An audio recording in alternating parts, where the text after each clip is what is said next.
Dulur permana nggo jagungan warung VW aku Cak Supri. Aku ning sini. Nah, ning wis mulai puasa. Benar. Hari pertama mudah-mudahan sampean semua untuk hari pertama ini nih ya. Semangat. Semangat. Dilancarkan. Biasanya sing paling abot iku awal-awale, Cak. Iya, pembukaan itu iya. kadang abot terus 5 hari pertama, seminggu pertama itu ya abot nih. Tapi lek dilakoni ya gampang. Karena mereka ini warga muslim agak sedikit lega karena emang tahun ini dinonnya saya pendek nih dibanding tahun wingi. Saya mulai masuk ke musim dingin ya, Cak ya. Inilah keberagaman puasa di Amerika Serikat ya, Cak ya. Kita juga mau lihat puasa bagi umat muslim di seluruh penjuru dunia itu sebenarnya seperti apa sih. Betul. Mungkin ada saudara-saudara kita yang kurang beruntung saat ini menjalani ibadah puasa di dalam kondisi perang ya, Cak ya. Misalkan seperti yang terjadi di sekitar Masjid Al-Aqsa sana ya, ya. Itu kan memang termasuk daerah-daerah yang masih konflik saat ini ya. Ya, kondisi seperti itu memang jadi perjuangan tersendiri untuk komunitas muslim beribadah dan juga menjalankan puasa. Dan sholat di masjid. Nah ya, apa mereka menjalankan ibadah puasa? Ditonton dulur. Pemerintah Israel akhirnya memutuskan tak ada pembatasan baru untuk beribadah di Masjid Al-Aqsa selama bulan Ramadan. המדיניות של ישראל תמיד הייתה ותמיד תהיה לשמור על חופש הפולחן לכל הדתות. Sebelumnya, Perdana Menteri Benjamin Netanyahu mendapat tekanan dari anggota ultra kanan kabinetnya untuk memberlakukan restriksi baru selama Ramadan. Israel occupies East Jerusalem, where the Dome of the Rock and Al-Aqsa Mosque, which are obviously very important places in Islam, and particularly during the holy month of Ramadan. And religious passions are high, and there is concern that if Israel restricts access to it, or the wars continuing to go on, it could encourage, the more extremist Islamist elements in the West Bank to react. Meski tak ada pembatasan baru, pembatasan bagi laki-laki muda Palestina yang ingin masuk ke kompleks Al-Aqsa sebelumnya sudah diberlakukan sejak terjadinya serangan Hamas ke Israel Selatan 7 Oktober lalu. Konflik Israel-Palestina banyak berpusat pada status Yerusalem, termasuk kompleks Masjid Al-Aqsa yang terletak di Temple Mount atau Haram Al-Sharif. Lokasi ini menjadi lokasi yang dianggap sakral bagi 3 umat agama Ibrahimiyah, karena dipercaya menjadi lokasi Bait Allah, kerajaan Israel kuno, yang disucikan agama Yahudi dan Kristiani, dan juga lokasi Masjid Al-Aqsa dan Kubah Ash-Shakra atau Dome of the Rock yang dianggap suci oleh umat Islam. Dalam wawancara dengan VOA, Mufti Besar Yerusalem dan wilayah Palestina mendesak negara-negara anggota PBB kembali menyoroti status Masjid Al-Aqsa. نحن نقول أن الأمم المتحدة اتخذت قرارات كثيرة بخصوص القضية الفلسطينية، فعليها أن تنفذ هذه القرارات الكثيرة. أما الأقصى والإشراف على الأقصى وإدارة المسجد الأقصى والسلطات في المسجد الأقصى فهي سلطات إسلامية فقط، وهي من حق هذا الشعب الفلسطيني. Ia juga mendesak Indonesia ikut proaktif. العالم الإسلامي يجب عليه أن يضغط على الأمم المتحدة وعلى المجتمع الدولي ليطبق القرارات التي صدرت بخصوص القضية الفلسطينية. Menurut Ketua Komisi Hubungan Luar Negeri Majelis Ulama Indonesia, tidak ada yang bisa dilakukan kecuali untuk saling menjaga keamanan selama Ramadan di Kompleks Al-Aqsa. Pada pemerintah Israel harus menghormati hukum internasional, ya, baik sebagai penguasa pendudukan, ya, maupun sebagai administrasi yang harus memberikan services kepada semua penduduk tanpa membeda-bedakan etnis, tanpa membedakan ras yang ada di wilayah tersebut. Untuk warga Palestina tentu saja mereka mempunyai hak. Seperti Ramadan di tahun-tahun sebelumnya, pemerintah Israel akan mengkaji aturan memasuki Kompleks Al-Aqsa setiap minggunya. Dari Washington DC, Kompleks Al-Aqsa dan Tepi Barat, Yuni Salim, Rere Wahyudi, Valdia Baraputri, dan tim VOA. Semangat ya, Dak. Dalam suasana apapun Aneng ya, kalau kita emang rela, tulus, ikhlas menjalankan ibadah dengan yakin bahwa itu suatu bentuk atau wujud nih kita untuk mendekatkan diri kepada Allah, kemudian berserah diri, ingin mendapatkan berkah yang lebih, karena selama Ramadan itu kan diyakini bahwa memang perbanyaklah beribadah nih, karena pahalanya lebih besar dan kemungkinan diterima itu lebih besar juga katanya nih ya, keyakinan seperti itu lagi. Ya memang harus dijalani, tetap semangat itu ya Lur ya. Nah habis gini kita mau punya cerita-cerita soal Ramadan di Amerika Serikat, ya apa ceritanya tapi sawi seseng siji iki.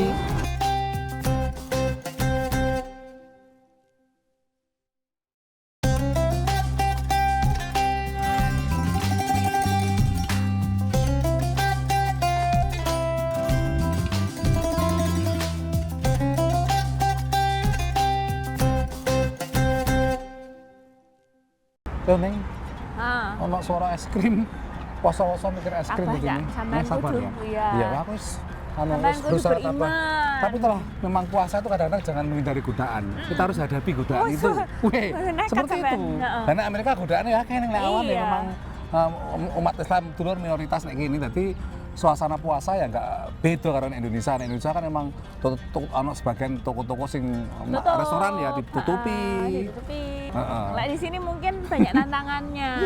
Karena ya kehidupan sehari-hari berjalan seperti biasanya. Nggak ada beda nih, kecuali ini kantong-kantong warga muslim misalkan Michigan misalkan mungkin beda nih ya. Ya bedanya bahkan bukan tutup tapi buka lebih lama biasanya. Karena mereka harus buka buat sahur gitu kan. Nah ini termasuk juga cerita soal barbecue. Nah ini nenggon California nih, San Francisco ki ono wong Indonesia duwe barbecue sing bukake dina weekend tok iku ning. Tapi uniknya itu ini menggabungkan antara barbecue Texas dengan halal, terus ada cita rasa Indonesia. Wah, campur-aduk ini pertama kali jarene sing ngono kuwi model ngono kuwi. Wah, luar biasa. Ya apa rasanya Deler? Ditantai. Kita mulai menjadi serius ya karena pandemi waktu itu. Saya lost my job and then I started selling barbecue from the house. Pintu peluang pun terbuka bagi pasangan Fikri dan Reka Saleh yang sebelumnya pernah bekerja di restoran untuk merintis bisnis boga pop-up rumahan. Banyaknya restoran yang tutup selama pandemi berdampak positif bagi bisnis makanan yang diantar. Fikri dengan barbecue, sementara Reka merintis Gurih Table yang menawarkan berbagai kue jajanan pasar khas Indonesia. Fikri had, during his orders, there would be leftover brisket, so sometimes I would cook it for our dinner or our lunch into like a balado or something and infuse it in Indonesian dishes. And he was like, oh my God, this is a great idea. Let's collab. And from there we just collab. Hasil kolaborasi mereka melahirkan Fix Q Craft Barbecue yang kini membuka gerai setiap akhir pekan di Alameda, California. Jadi Fix Q Craft Barbecue ini kita market as Indo-Tex Craft Barbecue, yaitu Indonesian mixed with Texas style barbecue. Ya, jadi Texas style barbecue is like low and slow smoked brisket yang kita masak 12 sampai 14 jam, dino beef ribs and beef back ribs. Dan the Indonesian part is kind of like a fusion of the Texas style barbecue with Indonesian food. Sebagai contoh, the beef brisket that I smoke dimasak sama Reka menjadi beef rendang. Belum adanya restoran Texas barbecue halal di Bay Area membuat keduanya memutuskan untuk menawarkan menu halal. Our family is Muslim and we're just gonna be doing halal from now on. And in terms of menu, yeah, anything that we expand on the menu is going to be halal. As we opened the restaurant, we wanted to make it more inclusive and make it available for the broader community. Because more and more people are looking for a halal food. So to just provide that and be able to show people, hey, you can create amazing cuisines using halal meat. Pelanggannya adalah warga Amerika yang mencari menu barbecue dan diaspora Indonesia yang rindu kuliner tanah air, serta mereka yang mencari makanan halal. Uniquely different, like because it's a fusion food, because it's traditional Texas barbecue, to be able to to try that in a halal form, I think it's just all for the better. Istilahnya kita di sini jarang juga restoran Indonesia yang bisa ada makanan halalnya dan juga ada mix dengan Texas barbecue. Itu juga nilai plus buat kita ya, especially di Muslim community di daerah Bay Area. Dick dan Kim Kincannon yang pernah tinggal di Padang, Sumatera Barat, menikmati menu favorit mereka, rendang dan dendeng balado. They're using high level of ingredients with a great cooking technique. It's melt in your mouth, fall off the bone kind of food, but it does take us back to our time when we lived in West Sumatra for 2 years. The daging balado is also amazing. It's just it really brings us back. Like Dirk said, the flavors are just really authentic, very asli. Target mereka ke depan adalah menambah jam operasional dan kapasitas restoran serta menawarkan lebih banyak variasi menu fusion Indo-Texas halal. Dari Alameda, California, Dania Iman, Andri Tambunan, Nia Iman Santoso, VOA. Nah, berikutnya juga akan memperkenalkan cerita untuk bariki ini ya, tentang hubungannya karo Islam dan Amerika. Tapi saat ini siji.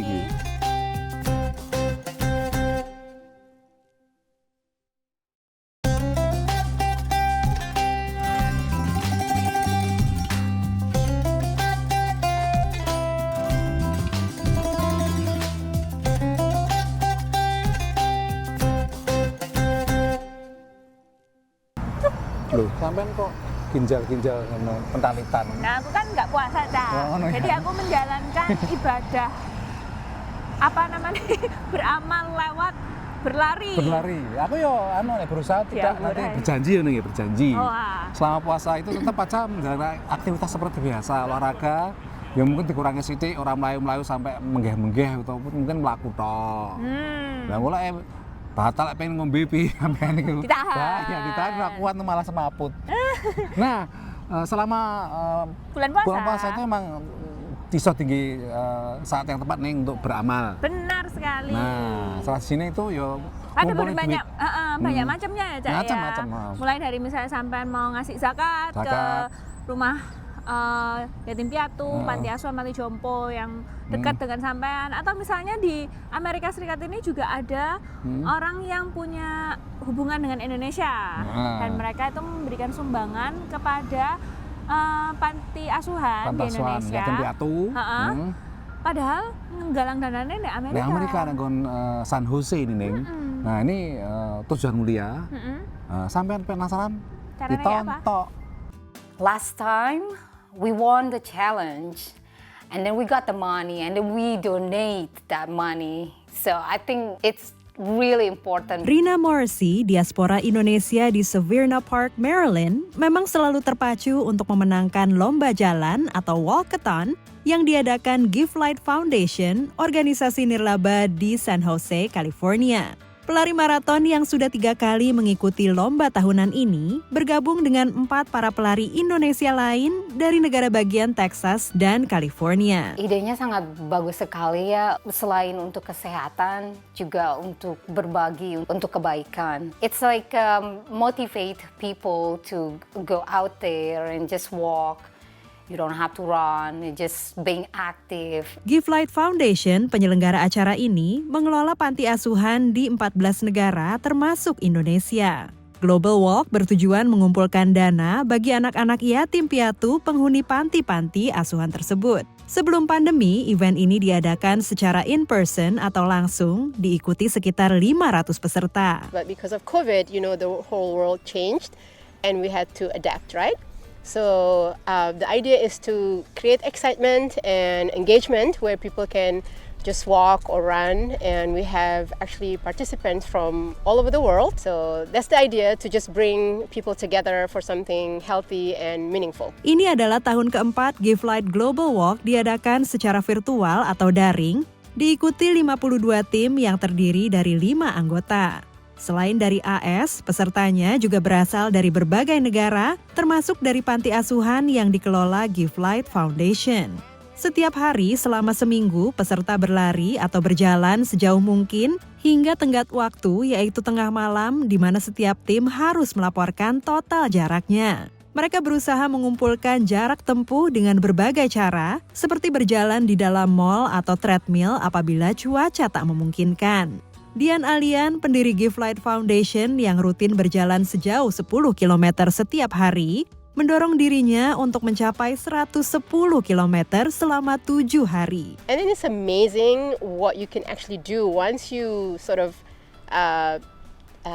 crash that limitation in your own mind. Iman Haq bahkan menetapkan target 40 km setiap hari untuk memenangkan kompetisi di antara tim remaja, walaupun memotivasi diri diakuinya tak mudah. It's been a little hard, but it's for the better cause, and also it's better for me. So I just push myself and all will be okay. And it also creates a sense of gratitude for me. It makes me feel better knowing that I'm helping others.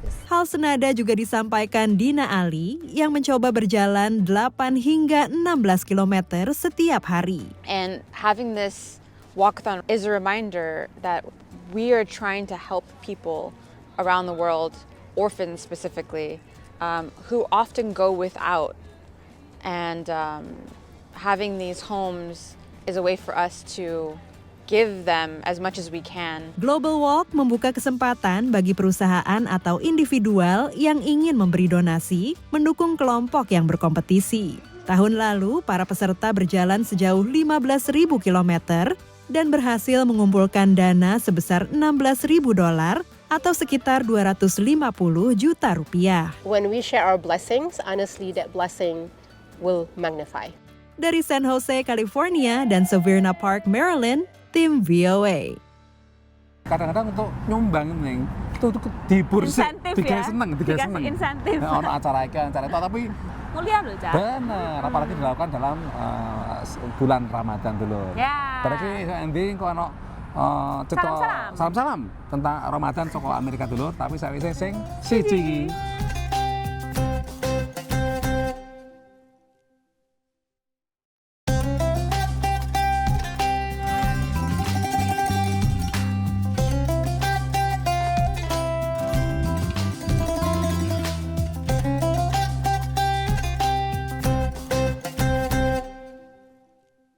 Nah, Dulur, kapan mana yang jagung kemarin VOA dalam awal-awal suasana puasa di Amerika. Jadi emang warga Muslim Amerika ya berkembang nih. Jadi Islam itu memang saiki memang agama yang paling pesat perkembangan Amerika. Maksudnya jumlahnya sekitar mung 2,2%-an nih ya, 1, berapa. Tapi kantong-kantong umat Islam di Amerika itu saya akeh. Mergo ono sing faktor karena pendatang saka negara Muslim, ono sing sebagian juga pindah nang Islam, ono sing lahir nek kene. Otomatis kan menambah sing jenenge warga jumlah Muslim nang Amerika. Di Amerika. Dan tentunya mereka ini datang bukan cuma dari satu negara ya, Cak ya. Macam-macam. Dari berbagai benua. Nggak cuma dari Indonesia sebagai negara dengan mayoritas Muslim paling besar saat dunia misalnya, tapi juga dari India biasanya itu banyak, Pakistan, Timur Tengah ya kene kene. Nah, tapi satu hal yang mengikatku bahasa Inggris nih. Sampean pengen artinya lebih nyaman, dakwahnya khutbah itu juga di Masjid Amerika Serikat kebanyakan itu pakai bahasa Inggris. Terutama untuk generasi kedua Amerika yang nggak ngerti bahasa ibunya, bahasa tanah airnya, itu kudu nggak bahasa Inggris. Ya, nah misalnya sampean bingung, mending kita belajar English.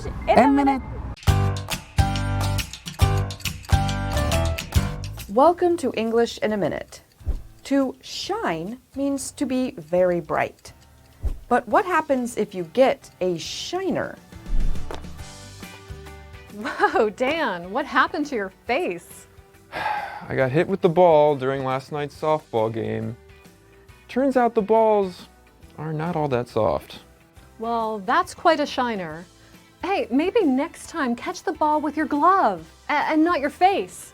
Thanks, Anna. Thanks a lot. A shiner is another word for a black eye. That is the dark area of skin around your eye you get when something or someone hits you with enough force. Thankfully, shiners do go away in time. And that's English in a Minute.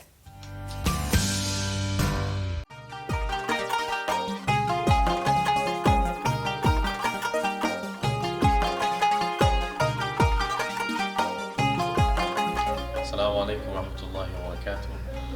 us from Miami, from the Islamic Center of Greater Miami, we'd like to wish all of our brothers and sisters in Indonesia, Ramadan Mubarak. Assalamualaikum. Selamat menunaikan ibadah puasa di bulan Ramadan 1445 Hijriah. Selamat menunaikan ibadah puasa. Semoga bulan Ramadan ini penuh dengan berkah dan rahmat dari Allah Subhanahu wa taala. Semoga ibadah kita diterima. Terima kasih dan salam dari Give Light Foundation Amerika. Assalamualaikum. This is Nadim Azimi. I'm the owner of Halal Depot in Falls Church, Virginia. I wish everyone in the area happy Ramadan. Ramadan Kareem. Assalamualaikum warahmatullahi wabarakatuh. Nama saya Sandi Arifandi Matawaka, mengucapkan selamat menunaikan ibadah puasa dan di bulan puasa ini semoga kita semuanya sehat walafiat menjalankan perintah Allah.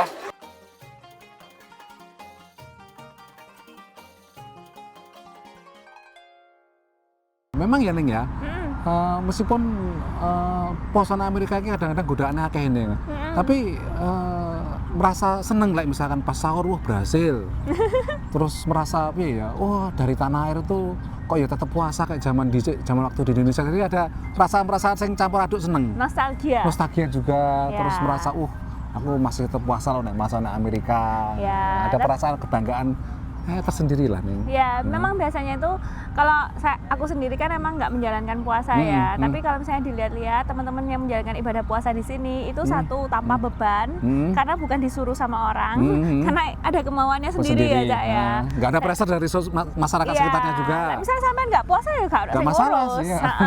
Cuma ya dari panggilan hatinya masing-masing gitu. Itu emang kerasa. Jadi ya kalau misalnya menjalankan puasa di sini ada suka, ada duka ya. Iya.